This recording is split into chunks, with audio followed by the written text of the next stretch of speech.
Well, I'm joined tonight by broadcaster Kel Richards, Sky News contributor Evelyn Ray, senior reporter Caroline Marcus and contributor Joe Hildebrand. Well, the rising anti-Semitism we have seen on our streets and, of course, university campuses in recent weeks has led to calls for tougher hate speech laws. Those calls have been quite persistent since October the 7th. Well, Attorney General Mark Dreyfus is reportedly drafting new laws which would criminalise serious cases of vilification based on a person's race, sexuality, gender, disability or religion. The Age reported today that the bill would, quote, strengthen existing laws while creating new offences carrying criminal rather than civil penalties, and is likely to cover deliberate acts that intend to incite violence or cause harm. Now, I think we've all been on something of a unity ticket that something needs to be done about hate speech laws. My problem is that we already have hate speech laws, they just haven't been applied, and I cannot work out what they think new federal laws will actually achieve. To use New South Wales as an example, this is publicly threatening or inciting violence. Section 93Z of the Crimes Act. If someone intentionally or recklessly by a public act threatens or incites violence against another person or a group of persons because of race, religious belief, sexual orientation, gender identity, intersex status, HIV/AIDS status, they are guilty of an offence under the law. You would have thought that was already covering it. Vilification, which is what we're talking about here. Anti-Discrimination Act, a public act that could incite hatred, serious contempt, severe ridicule towards people because of their race, sexual orientation, HIV/AIDS status, transgender status or religion. Are these issues, Evelyn, not already covered by the law? We're just not applying the law. We don't need more laws. We just need a gutsy police force and DPP to actually use what they already have.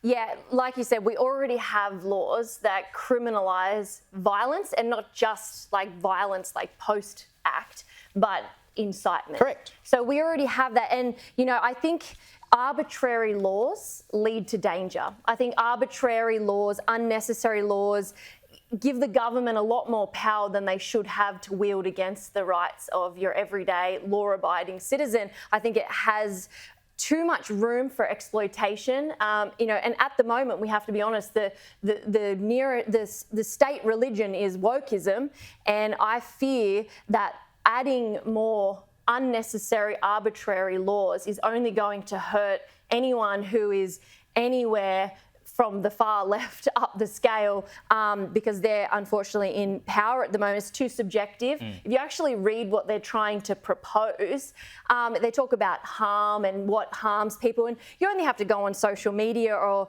any sort of social gathering to see people think it's harm if you quote the Bible. Yeah. People think it's harm if you just read scriptures. I mean, you know, they're trying to, you know, protect hatred against, you know, they say anti-Semitism and things. But I fear that that's just the scapegoat. That's what, you know, they'll never let a crisis go to waste. And I think the government are using this, which is something that shouldn't be happening, but they're using that as an opportunity to bring in laws that are going to affect everyday Australians. And I think it's really dangerous. Thought policing shouldn't be allowed in our country. And, you know, as much as I hate people telling me as a Christian that I'm an idiot and I should shut up, there is absolutely no way I think people should be put in prison for that. And like you and I have said, there are already laws for actual tangible crimes, and we just need a gutsy court. I don't even think it's the police, I think it's the courts, because so often you see police arrest people, they go to the courts to see justice and they get a slap on the wrist and they go home. Well, the cases we've seen in New South Wales are the DPP not wanting to prosecute it. But I mean, seriously, October the 7th was what, 8-9 months ago now. And what, the Albanese government's just suddenly woken up and decided something needs to be done? Seriously, Caroline? There have been so many incidents, and like Evelyn, I'd be concerned that these laws would become virtual blasphemy laws. And let's face it, Christians are not the group that are good. People who are attacking Christians are not who they're going to be going after. Let's be honest here. It's other religions or religion per se. And I think we have certainly got the laws in place already. And that's something that both the Prime Minister and the opposition leader agreed in a documentary that's coming out on Tuesday that Josh Frydenberg is doing.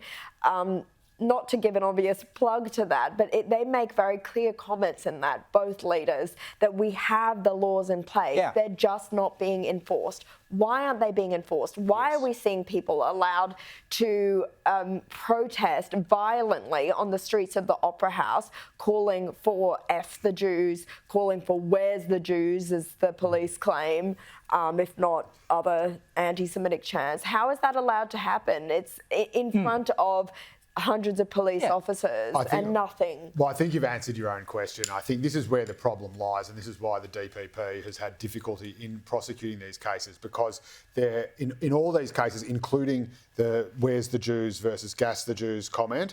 I mean, that we all know when they're saying "Where's the Jews? Where's the Jews?" What are they saying? They're not going to invite them to a tea party. They want to fight. But you can't prove that beyond reasonable doubt in a court of law, right? So this is the problem. So if there is not an explicit threat of violence or an explicit incitement of violence, it makes it very, very difficult. But even expressing hatred for a particular religious group. But if which the those New South trans Wales advocates- legislation says if you recklessly by a public act, so it doesn't have to be intentional. So surely under those terms, you could make the argument that going down to the Opera House and shouting "Where's the Jews" is an incitement to violence, couldn't you? You could definitely make the argument, but could you prove it beyond a reasonable doubt? Well, if you've got an unreasonable judge, maybe not. But again, that's common sense, isn't it? Of course it's common sense, and this is the exact problem. So these people are not out there saying, "I am going to kill Jews," or "I want you to go out and kill Jews." Even the hate preachers in the mosques that have been highlighted, and they are a small minority, but a very worrying one. Again, they don't go out there and saying, "I'm going to go and kill a Jew." They say, "I hope Allah kills the Jews." Yeah. Right? So then you're saying, "Oh, well, should there be a law against prayer?" You know, for gay conversion, sometimes there is.